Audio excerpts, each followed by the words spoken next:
Welcome students.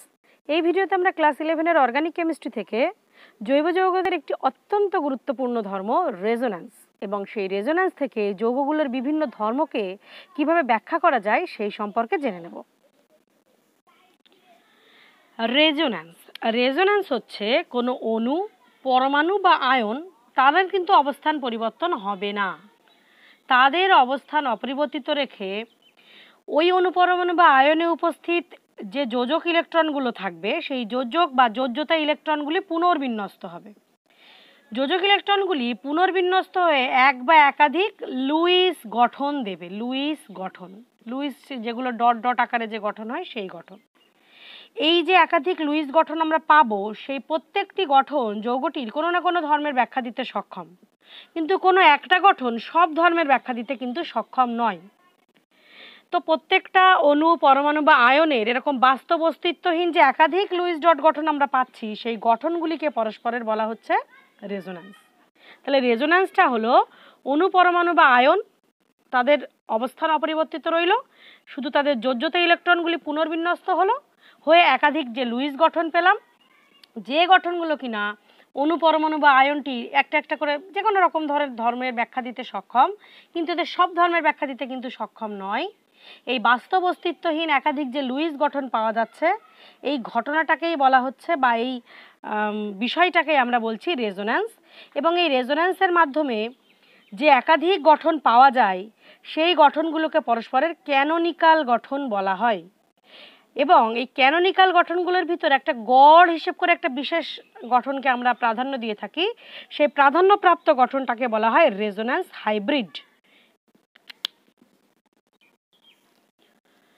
যেমন মনে করো এটা হচ্ছে বেনজিন বলয়। বিজ্ঞানী কেকুলে বেনজিন বলয়ের গঠন সম্পর্কে যা বলেছেন, এটা বেনজিন বলয় হলে এখানে এই প্রত্যেকটা কর্নারগুলোতে আছে কার্বন পরমাণু, আর তাদের যোজ্যতা পূরণ করার জন্যে 1, 2, 3টে পূরণ হয়েছে, আর একটা করে আছে হাইড্রোজেন। প্রত্যেকটা কর্নারে একই রকম আছে।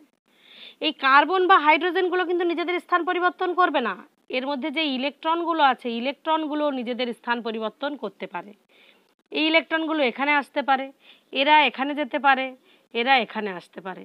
এর ফলস্বরূপ যে ছবিটা পাওয়া যাবে সেটা দেখতে ঠিক এরকম হবে। এটা এখন এখানে, এটা চলে গেছে ডান দিকে, এটা চলে গেছে ওপরে। এই গঠনটার সাথে এই গঠনটার পরস্পর সম্পর্ক হচ্ছে ক্যানোনিক্যাল ফর্ম। এদের মাঝখানে এরকম একটা চিহ্ন দিয়ে প্রকাশ করতে হয়, এবং এই গঠন আর এই গঠনের মধ্যবর্তী একটা ইকুইভ্যালেন্ট চিহ্ন বলা হয় দিয়ে আমরা প্রকাশ করতে পারি এই গঠনটাকে। মানে ইলেকট্রন এরকমভাবে সমগ্র জায়গা জুড়ে থাকতে পারে। তো এই প্রথম ছবিটা, দ্বিতীয় ছবিটা পরস্পরের ক্যানোনিক্যাল রূপ, এবং এদের মূল গঠনটাকে যদি আমরা বলি, এটাই হচ্ছে রেজোন্যান্স হাইব্রিড। এই প্রত্যেকটি গঠন এই হাইব্রিডের কিছু কিছু ধর্মের ব্যাখ্যা দিতে পারে, কিন্তু একটা গঠনই সব ধর্মের ব্যাখ্যা কিন্তু দিতে পারে না। তাহলে বেনজিন বলয়ে পরমাণুগুলোর অবস্থান পরিবর্তন হলো না, শুধু ইলেকট্রনের অবস্থানের পরিবর্তনের মাধ্যমে যে একাধিক গঠন আমরা পেলাম, যে গঠনগুলো প্রত্যেকের কোনো না কোনো ধর্মের ব্যাখ্যা দিতে পারে, কিন্তু সব ধর্মের ব্যাখ্যা একার পক্ষে দেওয়া সম্ভব নয়, এই গঠনগুলোকেই পরস্পরের বলা হচ্ছে রেজোন্যান্স। এবং এই মাঝখানে এই লাস্ট যে ইকুইভ্যালেন্ট ছবিটা আমরা পেলাম, এটাকেই বলা হচ্ছে রেজোন্যান্স হাইব্রিড। এবার এই রেজোন্যান্স সম্পর্কে আমরা বেশ কতগুলো তথ্য একবারে জেনে নেব। প্রথম তথ্যে বলি, এটা হচ্ছে অ্যালকাডাইন, দুটো ডাবল বন্ড আছে, তাই এটার নাম অ্যালকাডাইন। এখানে কার্বন আর হাইড্রোজেন কেউ কিন্তু নিজেদের জায়গা পরিবর্তন করবে না, কিন্তু এই যে ডাবল বন্ডের পাই ইলেকট্রনগুলো, এটা এখানে চলে গেল, এটা এখানে চলে গেল। এরপরে আমরা যে ছবিটা পাবো সেটা দেখতে অনেকটা এরকম হবে। মাঝখানে এই ক্যানোনিক্যাল রূপ লেখার জন্য যে ছবিটা দিতে হয় চিহ্নটা, সেটা দিলাম। প্রথমে পড়ে রইবে CH3 বন্ড CH। এখান থেকে ইলেকট্রন মানে বন্ড কমে যাওয়াতে এর মাথায় একটা ধনাত্মক চিহ্ন বসবে, সিঙ্গেল বন্ড হয়ে যাবে। এটা হবে CH, এটা হয়ে যাবে ডাবল বন্ড, এটা হয়ে যাবে CH, এটা হয়ে যাবে সিঙ্গেল বন্ড, এটা হয়ে যাবে CH2, এর মাথায় হবে মাইনাস। তার মানে এই দুজনে কিন্তু একে অপরের রেজোন্যান্স গঠন বলতে পারি আমরা। রেজোন্যান্স এরা পরস্পরের ক্যানোনিক্যাল রূপ। এবার রেজোন্যান্স সম্পর্কিত প্রথম যে তথ্য, সেখানে বলা হচ্ছে যে নন পোলার রেজোন্যান্স গঠন সংকেতের স্থায়িত্ব বাইপোলার বা ডাইপোলার রেজোন্যান্স গঠনের চেয়ে বেশি। এখানে দেখো পোলার মানে মেরু, কোনো মেরু নেই। এটা এই ছবিটাতে কোনো ধনাত্মক ঋণাত্মক মেরু সৃষ্টি হয়নি, কিন্তু দ্বিতীয় ছবিটাতে এটা আছে ধনাত্মক পার্ট, এটা আছে ঋণাত্মক পার্ট। এটাকে আমরা বলছি নন পোলার এইখানে যেহেতু দুটো মেরু আছে এটাকে বলছি ডাইপোলার। তো প্রথম তথ্য অনুযায়ী এই নন পোলার গঠন সংকেতটা ডাইপোলার গঠন সংকেতের চেয়ে কিন্তু অনেক বেশি স্থিতিশীল। দ্বিতীয় তথ্য অনুযায়ী এখানে আমি এঁকেছি অ্যাসাইলিয়াম আয়ন। এই অ্যাসাইলিয়াম আয়নের আর একটা ক্যানোনিক্যাল রূপ আমরা পেতে পারি। এই ইলেকট্রন জোড়টা যদি এখানে চলে আসে তাহলে কেমন গঠন হবে? CH3 হবে, বন্ড সি হবে, এখানে একটা ট্রিপল বন্ড হয়ে যাবে, অক্সিজেন পরমাণু হবে, তার মাথায় প্লাস চিহ্ন হবে, এক জোড়া ইলেকট্রন পড়ে থাকবে। তো অ্যাসাইলিয়াম আয়নের এই যে দুটো রেজোন্যান্স গঠন আকৃতি, এর মধ্যে যে গঠন আকৃতিতে সমযোজী বন্ধনের সংখ্যা বেশি সেটি অধিক স্থিতিশীল হবে। এখানে কার্বনের সাথে 3টে সমযোজী বন্ধন আছে, এ একটা 4 নম্বর, এখানে দুটো 6টা মোট সমযোজী বন্ধন। এই ছবিতে কার্বনের সাথে 3টে হাইড্রোজেন 3টে সমযোজী বন্ধন, এ একটা 4টে, এইখানে আর 3টে 7টা। তাহলে সমযোজী বন্ধনের সংখ্যা যেখানে বেশি হবে সেই রেজোন্যান্স গঠন সংকেতটির স্থায়িত্ব কিন্তু বেশি হবে। 3 নম্বর তথ্য অনুযায়ী এখানে যে অ্যানায়নটা আমরা দেখতে পাচ্ছি, অ্যানায়নের এই ইলেকট্রন জোড় যদি স্থান পরিবর্তন করে তাহলে ছবিটা অনেকটা এরকম হবে। এখানে থাকবে CH2, এখানটায় আসবে ডাবল বন্ড, এখানে আসবে CH, এটা হয়ে যাবে সিঙ্গেল বন্ড, এর মাথায় থাকবে মাইনাস। এখন এই দুটি গঠনের মধ্যে ঋণাত্মক চার্জ আছে কার্বনের উপরে, ঋণাত্মক চার্জ আছে অক্সিজেনের উপরে। নিয়ম অনুযায়ী তড়িৎ ঋণাত্মক ধাতুর উপরে যদি ঋণাত্মক চার্জ থাকে আর তুলনামূলক কম তড়িৎ ঋণাত্মক ধাতুর উপরে যদি ধনাত্মক চার্জ থাকে তাহলে সেটির স্থায়িত্ব বাড়ে। এই দুটো মানে একই আয়ন আর কি। এখানে আছে কার্বন, অক্সিজেন আর হাইড্রোজেন। একবার দেখতে পাচ্ছি কার্বনের উপরে ঋণাত্মক চিহ্ন, একবার দেখতে পাচ্ছি অক্সিজেনের উপরে ঋণাত্মক চিহ্ন। এখন আমরা জানি তড়িৎ ঋণাত্মকতার বিচারে কার্বন অপেক্ষা অক্সিজেনের বেশি ইলেকট্রোনেগেটিভিটি। তাহলে যে গঠনটাতে অক্সিজেনের মাথায় ঋণাত্মক চিহ্ন সেটি কিন্তু অধিক স্থিতিশীল হবে। মানে সেকেন্ড ছবিটা, সেকেন্ড রেজোন্যান্সের যে ক্যানোনিক্যাল রূপটা, এই রূপের থেকে বেশি স্থিতিশীল হবে, কারণ এখানে অধিক তড়িৎ ঋণাত্মক মৌলটার উপরে ঋণাত্মক চার্জ আছে, এখানে কম তড়িৎ ঋণাত্মক মৌলের উপরে ঋণাত্মক চার্জ আছে। 4 নম্বর তথ্য অনুযায়ী যে অণু বা আয়ন বেশি সংখ্যক রেজোন্যান্স গঠন দেবে সেই অণু বা আয়নটি কিন্তু অনেক বেশি সুস্থিত হবে। তাহলে বেশি সংখ্যক কোনো একটা অণু আছে, তার দুটো রেজোন্যান্স গঠন আকৃতি পাওয়া যায়, দুটো ক্যানোনিক্যাল রূপ পাওয়া যায়, কোনো একটা আছে যার কিনা 5টা রেজোন্যান্স রূপ বা 5টা ক্যানোনিক্যাল রূপ পাওয়া যায়, তাহলে যে ক্ষেত্রে রেজোন্যান্স রূপের সংখ্যা বেশি তার স্থায়িত্ব কিন্তু অনেক বেশি হবে। আর লাস্ট যে তথ্যটা বলবো সেটি হচ্ছে 2 বা ততোধিক সমতুল্য রেজোন্যান্স গঠন আকৃতি কোনো অণু বা আয়ন যদি দেয় তাদের স্থায়িত্ব বেশি হবে। সমতুল্য রেজোন্যান্স ব্যাপারটা কি সেটা তোমরা একটুখানি বুঝে নাও। এখানে আমি দুটো জিনিস এঁকেছি, একটা হচ্ছে কার্বক্সিলিক অ্যাসিড আর একটা হলো কার্বক্সিলেট আয়ন। কার্বক্সিলিক অ্যাসিডের ভিতরে থাকা অক্সিজেন পরমাণুর ইলেকট্রন যদি স্থান পরিবর্তন করে, এখানে আছে এক্সট্রা ইলেকট্রন, এই ইলেকট্রনটা এখানে গেলে এটা এখানে গেলে এরকম একটা ছবি পেতে পারি আমরা। আর এই কার্বক্সিলিক অ্যাসিড থেকে যদি একটা হাইড্রোজেন বেরিয়ে যায় যেটা পড়ে থাকবে তার নাম হলো কার্বক্সিলেট আয়ন। এই কার্বক্সিলেট আয়নটা এর এখানকার এটা ইলেকট্রন যদি জায়গা পরিবর্তন করে তাহলে যে ছবিটা পাবো সেটা এরকম দেখতে। এখন দেখো কার্বক্সিলিক অ্যাসিডের ক্ষেত্রে যে দুটো রেজোন্যান্স পাওয়া গেছে তারা কিন্তু একই টাইপের দেখতে নয়, কিন্তু কার্বক্সিলেট আয়নের ক্ষেত্রে যে গঠন দুটো পাওয়া গেছে তারা কিন্তু একই টাইপের দেখতে। একই টাইপ বলতে একবার ওপরে ডাবল বন্ড নিচে মাইনাস, একবার নিচে ডাবল বন্ড ওপরে মাইনাস, সেম ছবি। কিন্তু এক্ষেত্রে দেখো ওপরে ডাবল বন্ড নিচে ওইস, আর এখানে নিচে ডাবল বন্ড ওইস প্লাস ওপরে ও মাইনাস, পুরো আলাদা ছবি। এই দুটোকে বলা হচ্ছে সমতুল্য রেজোন্যান্স। তাহলে যারা এরকম সমতুল্য রেজোন্যান্স আকৃতি দেবে তাদের স্থায়িত্ব অনেক বেশি হবে, যারা অসমতুল্য রেজোন্যান্স আকৃতি দেবে তাদের স্থায়িত্ব কিন্তু তুলনামূলকভাবে কম হবে। এবার আমরা দেখে নিই এই সমস্ত রেজোন্যান্সের সাহায্যে কতগুলো প্রশ্নের উত্তর কিভাবে সমাধান করা যায়, কতগুলো ব্যাখ্যা আর কি। তার মধ্যে প্রথম ব্যাখ্যাটা হচ্ছে গুয়ানিডিন আর গুয়ানিডিয়াম আয়ন কোনটির স্থিতিশীলতা বেশি বা কোনটি অধিক সুস্থিত, এইটা যদি প্রশ্ন আসে তাহলে আমরা ব্যাখ্যাটা কিন্তু রেজোন্যান্স দিয়েই করব। দেখো গুয়ানিডিনে কেন্দ্রে একটা কার্বন পরমাণু আছে, 3 দিকে, একদিকে আছে ডাবল বন্ড NH, দুদিকে আছে দুটো NH2, প্রত্যেকটা নাইট্রোজেনের মাথায় কিন্তু নিঃসঙ্গ ইলেকট্রন আছে। আর গুয়ানিডিয়াম আয়নের ক্ষেত্রে ডাবল বন্ড C, এদিকে NH2 মাথায় প্লাস, আরও দুদিকে দুটো NH2। এই দুজনের মধ্যে কে বেশি স্থিতিশীল সেটা জানতে গেলে আমাদের আগে রেজোন্যান্স সম্পর্কে জেনে নিতে হবে যে কার কটা রেজোন্যান্স হয় এবং সেগুলো কেমন দেখতে। মনে করি এই ইলেকট্রন জোড়টা এখানে চলে এলো, এটা এখানে চলে এলো, তাহলে যে গঠন আকৃতিটা হবে সেটা হবে এরকম। যে ছবিটাতে কিনা এটা এখন সিঙ্গেল বন্ড হয়ে গেছে, এইখানে হয়ে গেছে ডাবল বন্ড, এর মাথায় এসে গেছে প্লাস।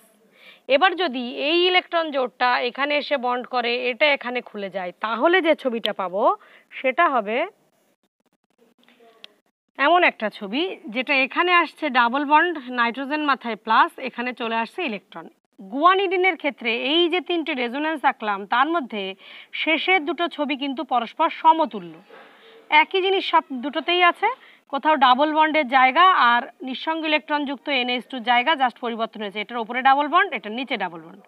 তাহলে তিনটি রেজোন্যান্স পাওয়া যায় গুয়ানিডিনের ক্ষেত্রে, যার মধ্যে দুটি রেজোন্যান্স কিন্তু পরস্পরের সমতুল্য। কিন্তু গুয়ানিডিয়াম আয়নের ক্ষেত্রে কিন্তু ব্যাপারটা একটু অন্যরকম। এক্ষেত্রে দেখা গেছে এই গুয়ানিডিয়াম আয়নের মধ্যে যদি এই ইলেকট্রন দুটো এখানে আসে, এটা এখানে চলে যাবে, মানে আমরা ছবিটা এরকম পাবো। সেকেন্ড ক্ষেত্রে যদি এই ইলেকট্রন দুটো এখানে এসে এটা খুলে যায়, মানে আমরা ওই ছবিটা পাবো। ভালো করে লক্ষ্য করো, গুয়ানিডিয়াম আয়নের ক্ষেত্রে তিনটে ছবি পরস্পরের সমতুল্য, তিনটি ক্যানোনিক্যাল রূপই কিন্তু পরস্পরের সমতুল্য। প্রত্যেকটি রূপে একটা করে ডাবল বন্ড NH2 প্লাস আছে, দুটো করে NH2 ডট ডট হিসাবে আছে। এখানেও একটা ডাবল বন্ড, দুটো NH2, এখানে একটা ডাবল বন্ড NH2 প্লাস দুটো। তাহলে গুয়ানিডিনের ক্ষেত্রে তিনটে রেজোন্যান্স হয়, গুয়ানিডিয়াম আয়নের ক্ষেত্রেও তিনটে রেজোন্যান্স হয়। গুয়ানিডিনের ক্ষেত্রে তিনটির মধ্যে দুটি আছে সমতুল্য, গুয়ানিডিয়াম আয়নের মধ্যে তিনটি গঠনের মধ্যে তিনটি গঠনই পরস্পরের সমতুল্য।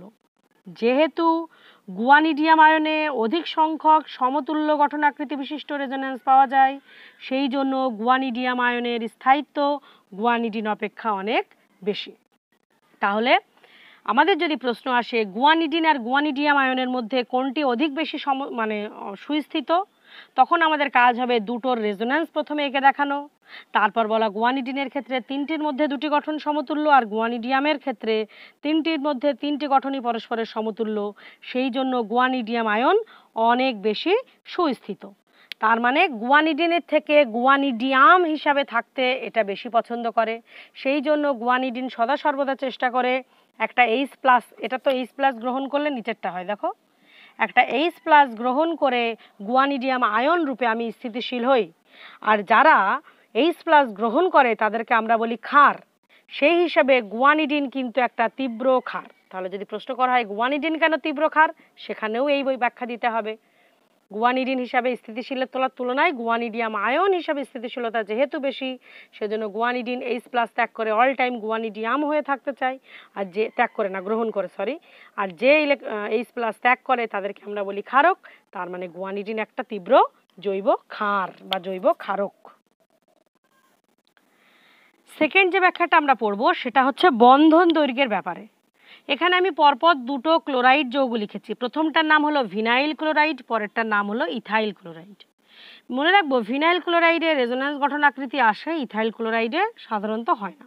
এখন ভিনাইল ক্লোরাইডের রেজোন্যান্স ব্যাপারটা কিভাবে হয় দেখো, ক্লোরিন পরমাণুর উপরে যে অতিরিক্ত ইলেকট্রন আছে সেটা এখানে চলে এলো, এটা এখানে চলে এলো, তার ফলে আমরা কেমন গঠন দেখতে পাবো, CH2 এর মাথায় ইলেকট্রন এসে হাজির হলো অতিরিক্ত ইলেকট্রন, বন্ড CH এখন সিঙ্গেল বন্ড হয়ে গেছে, এটা এইখানে হয়ে গেছে ডাবল বন্ড, এটা হয়ে গেছে Cl মাথায় প্লাস, এখনো 4টে ইলেকট্রন পড়ে আছে। তাহলে ভিনাইল ক্লোরাইডটার ভিতরে আমরা রেজোন্যান্স দেখতে পাচ্ছি, কিন্তু ইথাইল ক্লোরাইডের মধ্যে কিন্তু কোনো রেজোন্যান্স নেই। এখন রেজোন্যান্সের দরুন দ্বিবন্ধনটা কিছুটা এক বন্ধন চরিত্র প্রাপ্ত হয়ে পড়ে এবং এক বন্ধনটা কিছুটা দ্বিবন্ধন চরিত্র প্রাপ্ত হয়ে পড়ে। আমরা জানি দ্বিবন্ধনের বন্ধন দৈর্ঘ্য এক বন্ধনের থেকে কম। তাহলে দেখো ইথাইল ক্লোরাইডে সিসি যে বন্ধন ছিল, এইখানে যে সিসি বন্ধন নর্মালি হওয়ার কথা ছিল এটা বড় এটা ছোট, কিন্তু দেখা গেছে যে ভিনাইল ক্লোরাইডের ক্ষেত্রে এই সিসি বন্ধন দৈর্ঘ্য ইথিন, আমি এটা ইথাইল ক্লোরাইড বলে ব্যাপারটা একটু গোলমাল হয়েছে, এটাকে ইথিন যদি আমরা বলতাম, CH2 double bond CH2, ethene বা ইথিলিন, ইথিলিন ক্লোরাইড বা ইথিলিডিন ক্লোরাইড। ব্যাপারটা একটু ক্লিয়ার করি, ব্যাপারটা হচ্ছে এইখানে ডাবল বন্ড আছে, ডাবল বন্ড যুক্ত যৌগ হচ্ছে ইথিলিন বা ইথিন, নর্মালি দেখা গেছে ইথিনের ডাবল বন্ডের তুলনায় ভিনাইল ক্লোরাইডের সিসি বন্ডের বন্ধন দৈর্ঘ্য কিছুটা বড় হয়। তার কারণটা কি? ইথিলিনে কোনো রেজোন্যান্স হয় না, ইথিলিনের সিসি ডাবল বন্ডের দৈর্ঘ্য যা হবে তার তুলনায় এই ডাবল বন্ডটা সমান হতে পারতো, বাট হয়নি, তার থেকে কিছুটা বড় হয়ে গেছে, কারণ রেজোন্যান্সের মাধ্যমে এই ডাবল বন্ডটা কিছুটা একবন্ধন চরিত্রপ্রাপ্ত হয়। আবার যদি সিসিএল বন্ধনের কথা ভাবি, সিসিএল বন্ধনের কথা ভাবি, তাহলে নর্মালি ইথাইল ক্লোরাইড যেটা, সেখানে যে সিসিএল বন্ধন, তার তুলনায় কিন্তু এই সিসিএল বন্ধনটার বন্ধন দৈর্ঘ্য কম হয়। সেই একই কারণ, রেজোন্যান্সের দরুন এই এক বন্ধনটা কিছুটা দ্বিবন্ধন চরিত্রপ্রাপ্ত হয়। তাহলে দ্বিবন্ধন দ্বিবন্ধন সেম হলো না, এটা বড় হলো, কারণ রেজোন্যান্সের মাধ্যমে দ্বিবন্ধনটা কিছুটা এক বন্ধন হয়ে গেল। ঠিক একই রকম গল্প, সিসিএল সিসিএল বন্ধন সেম হওয়ার কথা ছিল, এটা কিছুটা ছোট হচ্ছে, কারণ রেজোন্যান্সের মাধ্যমে এটা কিছুটা দ্বিবন্ধন চরিত্রপ্রাপ্ত হচ্ছে। তাহলে এই টোটাল ব্যাপারটা কিন্তু রেজোন্যান্স দিয়ে বোঝানো গেল। নেক্সট আমরা যেটা বলবো সেটা হচ্ছে দ্বিমেরু। দ্বিমেরু যেটা দ্বিমেরু ভ্রামক, তার ব্যাখ্যাও আমরা রেজোন্যান্সের মাধ্যমে দিতে পারি। দ্বিমেরু ভ্রামক, যাকে আমরা মিউ চিহ্ন দিয়ে প্রকাশ করি, mu is equal to E into D, মানে চার্জ এবং চার্জ দুটির কেন্দ্রদ্বয়ের মধ্যে যে দূরত্ব, তার গুণফলকে আমরা বলি দ্বিমেরু ভ্রামক। এখন নাইট্রো ইথেন আর নাইট্রো ইথিন, এই দুজনের কথা যদি বিচার করি, নাইট্রো ইথেন মানে CH3 CH2NO2 CH3 CH2NO2, এটা হচ্ছে নাইট্রো ইথেন। আর এখানে যেটা আঁকা আছে সেটা হলো নাইট্রো ইথিন। দেখা গেছে নাইট্রো ইথিনের ক্ষেত্রে ডাবল বন্ড আর এইভাবে অবস্থানের দরুন এখানে রেজোন্যান্স দেখা যায়, এটা এখানে চলে এলো, এটা এখানে খুলে গেল, তাহলে এই ছবিটা পাওয়া গেল। ওই ছবিটার ক্ষেত্রে যদি আর একবার রেজোন্যান্স হয়, সেটা কি, এই ডাবল বন্ডটা এখানে গেল, এটা এখানে খুলে গেল, তাহলে এই ছবিটা পাবো আমরা। তার মানে এই তিনটে ছবির গড় করলে আমরা যে ছবিটা পাবো সেটা হচ্ছে অনেকটা এই রকম।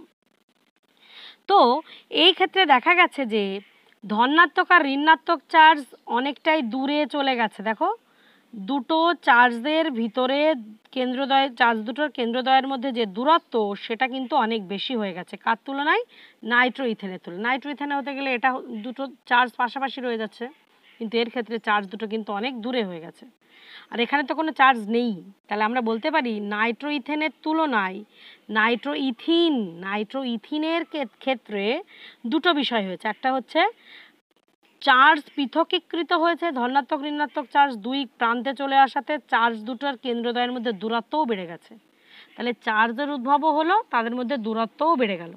তার মানে নাইট্রো ইথিনের ক্ষেত্রে দ্বিমেরু ভ্রামকের মান নাইট্রো ইথেনের তুলনায় অনেক বেশি হয়ে গেল। এটা ইথেন, এটা ইথিন, তাহলে এটা হলো দ্বিমেরু ভ্রামকের ব্যাপার স্যাপার। এবার আমরা এই পার্টের সব থেকে গুরুত্বপূর্ণ যেটা জেনে নেব সেটা হচ্ছে ফেনল। ফেনলের ধর্ম সম্পর্কে, ফেনলের অম্লত্ব বা ফেনলের আম্লিকতা সম্পর্কে জানব। দেখা গেছে ফেনল জলের সাথে বিক্রিয়ায় এরকম ফেনক্সাইড আয়ন তৈরি করে, ফেনক্সাইড আয়ন তৈরি করে এবং সাথে হাইড্রোক্সোনিয়াম আয়নও উৎপন্ন করে। এখন ফেনল থেকে উৎপন্ন ফেনক্সাইড আয়ন যদি কোনোভাবে স্থিতিশীল হয়, তাহলে আমরা বলতে পারি ফেনল সহজেই H+ ত্যাগ করে ফেনক্সাইড আয়নে পরিণত হয়। তার মানে যে যত ভালো H+ ত্যাগ করে সে তত ভালো আম্লিক হয়। তাহলে ফেনল যদি উৎপন্ন ফেনক্সাইডকে স্থিতিশীলতা দিতে পারে, তাহলে ফেনল সহজে H+ ত্যাগ করবে, মানে ফেনল হবে আম্লিক। তো উৎপন্ন ফেনক্সাইড আয়নটা রেজোন্যান্সের মাধ্যমে স্থিতিশীলতা লাভ করে। এই রেজোন্যান্সটা আঁকাটাই কিন্তু মেইন ব্যাপার। আমি এই আঁকাটা পার্ট বাই পার্ট বলে দিচ্ছি, তোমরা একটু মনে রাখার চেষ্টা করবে। তাহলে এটা হচ্ছে আমাদের ফেনক্সাইড আয়ন, যেখানে কিনা অক্সিজেন পরমাণুর উপরে 6টা ইলেকট্রন বা 3 জোড়া ইলেকট্রন এখনো বর্তমান। এই ইলেকট্রন যদি এখানে আসে, এটা গিয়ে কর্নারে উঠবে, তাহলে যে ক্যানোনিক্যাল রূপটা পাবো সেটা অনেকটা এরকম হবে। বেঞ্জিন বলয় একটা রইল প্রথমে ষড়ভুজ, মাথার উপরের এখানটা হয়ে গেল ডাবল বন্ড, ও এক জোড়া ইলেকট্রন এসে বন্ড করেছে, মানে আর 2 জোড়া ইলেকট্রন পড়ে আছে। এই বন্ডটা কিন্তু এখন ভেঙে গেছে, এখানে এসে বন্ড হওয়াতে দুটো বন্ড দিলাম, এই বন্ডটা কিন্তু এখন নেই, এখানে একটা ইলেকট্রনের মানে নেগেটিভ বা এক জোড়া ইলেকট্রন এসে এখানে বসলো, একই বিষয়। আর এই বন্ড কিন্তু এখনো অবিকৃত আছে। সেকেন্ড স্টেপ যেটা হবে সেটা হচ্ছে এটা এসে এবার এইখানে বন্ড করলো, এটা খুলে কর্নারে গেল। মানে দেখো বন্ড যখন করবে তখন মাঝখান বরাবর দেব, আর বন্ড যখন ভাঙবে তখন সেটা গিয়ে কর্নারে তুলে সেখানে আমরা ইলেকট্রন দেব। তাহলে ছবিটা কেমন হবে? এটা আবার একটা ষড়ভুজ আঁকলাম। ষড়ভুজের মাথার উপরে ডাবল বন্ড ও রইল, যাতে 4টে ইলেকট্রন আছে। এখানে হয়ে গেল বন্ড, এখানে আবার হয়ে গেল ইলেকট্রন সমন্বিত মাইনাস, এটা অবিকৃত আছে। নেক্সট স্টেপ যেটা হবে, আবার এই কর্নার থেকে গিয়ে বন্ড তৈরি হবে, বন্ডটা ভেঙে কর্নারে গিয়ে উঠবে। তার মানে ছবিটা এবার যেরকম হবে সেটা আমি নিচেই লিখছি। সেটা হবে ষড়ভুজ রইবে, ওপরটায় ডাবল বন্ড ও রয়েছে, এই বন্ডটা অবিকৃত আছে, এইখানে একটা নতুন বন্ডের আবির্ভাব হয়েছে, এখানে একটা মাইনাস। লাস্ট স্টেপ যেটা হবে সেটা হচ্ছে এই মাইনাসটা এখানে এসে বন্ড করবে, এইটা এখান দিয়ে খুলে যাবে।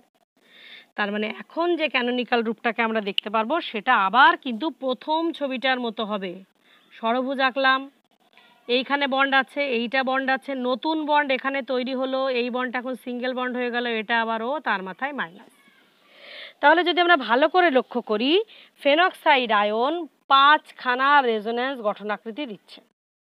5খানা রেজোন্যান্স গঠনাকৃতি দেওয়ার জন্য আমরা বলতে পারি ফেনক্সাইড আয়ন কিন্তু অত্যন্ত স্থিতিশীল।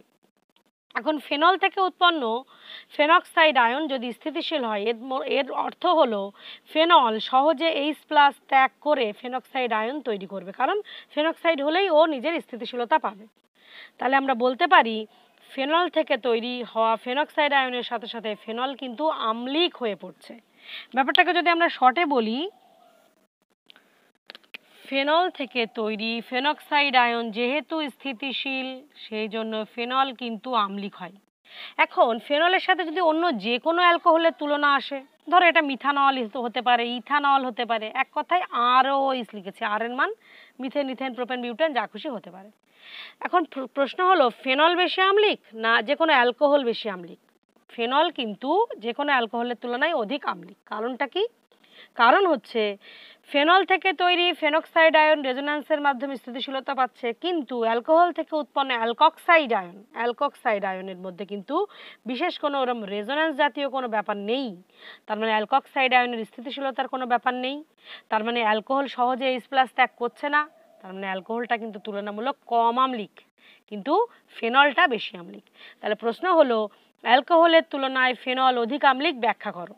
ব্যাখ্যাটার মূল পার্ট এই দুটো অংশ থাকবে, এবং ফেনক্সাইড আয়নটা রেজোন্যান্স থেকে বলতে হবে যে রেজোন্যান্স গঠনাকৃতির জন্য ফেনক্সাইডটি স্থিতিশীল হচ্ছে, কিন্তু অ্যালকোহল থেকে প্রাপ্ত অ্যালকক্সাইড আয়নের ভিতরে এরূপ কোনো স্থিতিশীলতা দেখা যাচ্ছে না। তাই অ্যালকোহল তুলনামূলক কম সহজে H+ ত্যাগ করছে, তাই অ্যালকোহলের তুলনায় কিন্তু ফেনল অধিক আম্লিক। আজকের লাস্ট টপিক যেটা, সেটা হচ্ছে রেজোন্যান্সের সাহায্যে আমরা ব্যাখ্যা করব অ্যানিলিন। এটা যে কোনো অ্যামিনের তুলনায় কম ক্ষারকীয়। অ্যানিলিন একটা অ্যামিন, বেনজিনের সাথে NH2 গ্রুপ, যে কোনো methyl amine, ethyl amine, propyl amine, এরকম যে কোনো অ্যামিন হতে পারে। তো অ্যানিলিনটা সাধারণত 1 ডিগ্রি যে কোনো অ্যামিনের তুলনায় কিন্তু কম ক্ষারকীয়, এটার ব্যাখ্যা আমরা করব। প্রথমেই বলি, ক্ষারকীয় হতে গেলে এই যে আমরা এখানে দেখতে পাচ্ছি নাইট্রোজেন পরমাণু, এই নাইট্রোজেন পরমাণু যত সহজে তার ইলেকট্রনকে দান করবে তার ক্ষারকত্ব কিন্তু তত বেশি হবে। এটা আমরা আগেও জেনেছি ইন্ডাকটিভ ইফেক্টের সময়।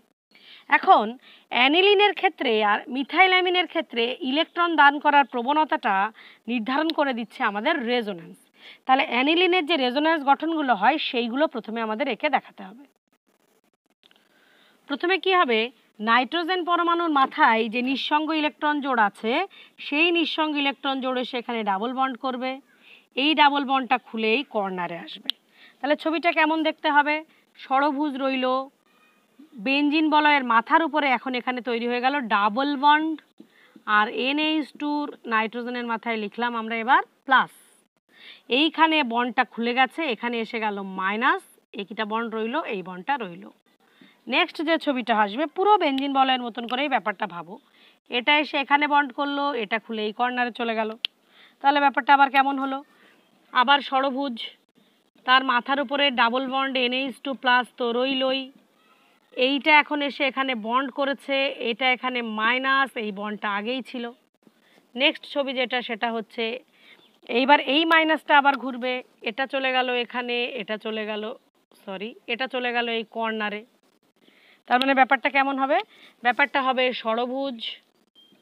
ষড়ভুজের মাথার উপরে NH2, নাইট্রোজেনের মাথায় প্লাস, এই বন্ডটা আছে, এই বন্ডটা তৈরি হলো, এখানটায় মাইনাস। আর লাস্ট যেটা হবে সেটা এই মাইনাসটা এখানে আসলো, এটা আবার খুলে গেল। তার মানে আবার প্রথম ছবিটা ফেরত চলে আসবে।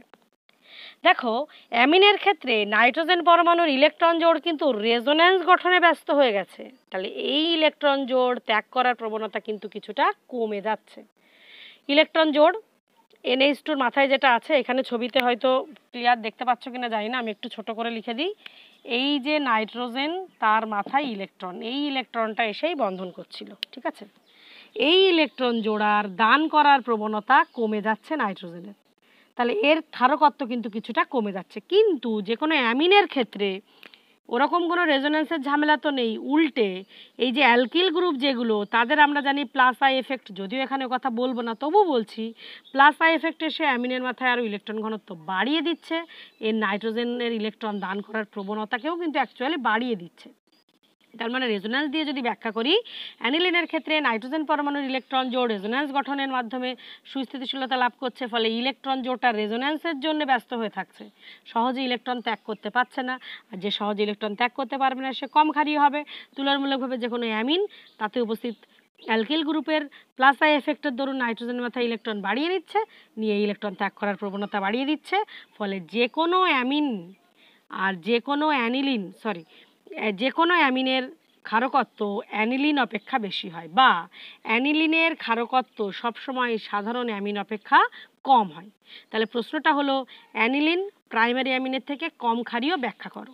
এরকম প্রশ্ন আসলে আমাদের কাজ হবে প্রথমে অ্যানিলিনের রেজোন্যান্সগুলো আঁকা, তারপরে অ্যামিনকে এইভাবে লেখা, ওপরের লাইনটা RNH2, তারপর বলা যে অ্যামিনের নাইট্রোজেন পরমাণু নিঃসঙ্গ ইলেকট্রন জোড় রেজোন্যান্স গঠনে ব্যয়িত হচ্ছে, নাইট্রোজেনের ইলেকট্রন দানের প্রবণতা কমছে, ক্ষারকীয়তা কমছে। কিন্তু অ্যানিলিনের ক্ষেত্রে সেই সমস্যাটা নেই, তাই এর ক্ষারকীয়তা কমার কোনো ব্যাপার নেই। অ্যামিন সেই জন্যে অ্যানিলিনের তুলনায় অ্যামিন সবসময় অধিক ক্ষারকীয় হচ্ছে। তো এতক্ষণ আমরা রেজোন্যান্স এবং বিভিন্ন ধর্মের কিভাবে ব্যাখ্যা দেওয়া যায় সেই সম্পর্কে জানলাম। এখানে আমরা একটা এক্সট্রা পয়েন্ট একটু জেনে রাখবো, সেটা হচ্ছে নাইট্রোবেনজিনের কিভাবে রেজোন্যান্স হয়। নাইট্রোবেনজিন মানে বেনজিন বলয়ের মাথায় উপস্থিত থাকে NO2 group, Nitro group. Nitro group benzene বলয়ের মাথায় উপস্থিত থেকে বেনজিন বলয়ের ইলেকট্রন ঘনত্ব কি করে হ্রাস করে, সেই বিষয়টা জানতেও আমাদের কিন্তু এই রেজোন্যান্সেরই প্রয়োজন। তাহলে এর মাথায় N একদিকে থাকে ডাবল বন্ড O, আর একদিকে থাকে O মাইনাস। নাইট্রো পার্টটাকে যদি আমরা ভেঙে লিখি, এখানটা একটা প্লাস চিহ্ন। এতক্ষণ দেখছিলাম রেজোন্যান্সগুলো এই বরাবর ঘুরছিল, এবার একটু ঘোরাটা কিন্তু উল্টো। সেই জন্যে এই ব্যাপারটা আমরা একটু জেনে রাখবো যে NO2 গ্রুপ কী করে বেনজিন বলয়ের ইলেকট্রন ঘনত্ব হ্রাস করছে নাইট্রোবেনজিনের ক্ষেত্রে, সেই ব্যাপারটা। তাহলে এতক্ষণ যে গ্রুপগুলো ছিল তারা ছিল ইলেকট্রন ডোনেটিং গ্রুপ, তারা বেনজিন বলয়কে ইলেকট্রন দিচ্ছিল। কিন্তু নাইট্রো গ্রুপ কিন্তু ইলেকট্রন উইথড্রয়িং গ্রুপ, এটা বেনজিন বলয় থেকে ইলেকট্রনকে নিজের দিকে টেনে নেয়। তাহলে এক্ষেত্রে ছবিটা কি হবে, প্রথমে এই ডাবল বন্ডটা ওটা খুলে যাবে, এইটা এখানে চলে যাবে। তার মানে ছবিটা অনেকটা এরকম হবে, ষড়ভুজ তো রইবেই, ষড়ভুজে এইখানটায় এখন তৈরি হয়ে যাবে ডাবল বন্ড, নাইট্রোজেন মাথায় প্লাস তো আছেই, বাঁদিকে একটা O মাইনাস, ডান দিকেও কিন্তু একটা O মাইনাস। এই বন্ডটা এখন আর নেই, এই বন্ডটা আছে, এই বন্ডটা আছে। এবার এই বন্ডটা যে নেই তার দরুন এখানে ইলেকট্রন ঘাটতি হয়ে গেছে, তার মানে এখানটায় একটা প্লাস চিহ্ন। এবার দেখো, যেই এখানে প্লাস হয়ে গেল মানে ইলেকট্রন ঘাটতি, তখন পার্শ্ববর্তী যেখানে ইলেকট্রন অতিরিক্ত আছে এসে এইখানটায় ইলেকট্রন ঘাটতি মেটানোর চেষ্টা করলো। ফলে তখন ছবিটা কেমন হয়ে যাবে, মাথার দিকটার কোনো পরিবর্তন হবে না, মাথার দিকটা যেমন আছে তেমনই রইবে, ডাবল বন্ড N, এর মাথায় প্লাস, দুদিকে দুটো O মাইনাস, এটা রয়েই যাবে। এখন এইখানে হয়ে গেল ডাবল বন্ড, এখানে ডাবল বন্ড ছিল, যখনই এটা এসে ডাবল বন্ড করলো এইখানে ইলেকট্রন ঘাটতি পড়ে গেল, এবার হবে এখানটায় প্লাস চিহ্ন। নেক্সট স্টেপ কি হবে, এই প্লাস চিহ্নের ঘাটতিটা মেটানোর জন্য এ এসে এখানে বন্ড তৈরি করবে, ও এসে যখনই ওখানে বন্ড তৈরি করবে তখনই অ্যাকচুয়ালি বন্ডটা তৈরি করার সাথে সাথে একটা প্লাস চিহ্ন আবার তৈরি হবে। সেক্ষেত্রে ছবিটা কেমন হবে, সেক্ষেত্রে হবে সেই ষড়ভুজ আবার রইল, এটা বন্ড আছে, এখানে বন্ড তৈরি হলো, এইখানে এবার চলে আসলো প্লাস, ওপরে যা ছিল তাই N, মাথায় প্লাস, দুদিকে দুটো O মাইনাস। আর লাস্ট রেজোন্যান্সের যে ব্যাপারটা হবে, এই পজিটিভ পার্টটাকে মেটানোর জন্যে এই মাইনাসটা মনে করো আবার এসে ডবল বন্ড হলো, এইটা এসে এখানটায় খুলে গেল মানে ওইখানে আবার একটা বন্ডিং তৈরি করলো। তার ফলস্বরূপ ছবিটা যেটা হবে, আমি এদিকে বাদিকে লিখছি, ছবিটা হবে এরকমভাবে ষড়ভুজ থাকবে। এই বন্ডটা ছিল, এই বন্ডটা ছিল, এখানে একটা বন্ড তৈরি হলো, এখানে আবার সিঙ্গেল বন্ড হয়ে গেল, এর মাথায় নাইট্রোজেন রইলো, তার মাথায় প্লাস রইলো, এইদিকে আবার ডাবল বন্ডও হয়ে গেল, এইদিকে আবার সিঙ্গেল বন্ড ও মাইনাস, এটা কিন্তু প্লাস। তাহলে কি দেখা গেল, নাইট্রোবেনজিনে নাইট্রো গ্রুপ উপস্থিত থেকে এটা কিন্তু বেনজিন বলয়ের ইলেকট্রনকে নিজের দিকে টেনে নিয়ে এতগুলো ছবি দিল। তোমরা প্রত্যেকটা ছবি আলাদা আলাদা করে বোঝার চেষ্টা করবে, একই সাথে যদি ছবিগুলো দেখো তাহলে কিন্তু কিছুই বুঝতে পারবে না। আমি কোন ক্ষেত্রে কি হয়েছে আরেকবার বলে দিই, এই ইলেকট্রনটা এখানে চলে গেলে এখানে প্লাস, মাথাটাই এটা এখানে চলে গেছে, প্লাস তো রয়েই গেল, এখানে মাইনাস এখানে মাইনাস দিলাম। এটা এসে যখন এখানে পৌঁছালো এখানে প্লাস হবে হলো, এটা এসে যখন এখানে পৌঁছালো ওখানে প্লাস হবে, লাস্ট টাইপ ওখানটা এসে ওটাকে মিটিয়ে দেবে। তার মানে নাইট্রোবেনজিনের রেজোন্যান্সের দ্বারা প্রমাণিত হলো যে নাইট্রো গ্রুপটা বেনজিন বলয়ের ইলেকট্রন ঘনত্ব কমিয়ে দেয়। তাহলে এই টোটাল ভিডিওটা তোমরা দেখবে, কোথাও বুঝতে অসুবিধা হলে কিন্তু আমাকে অবশ্যই কমেন্ট করে জানাবে।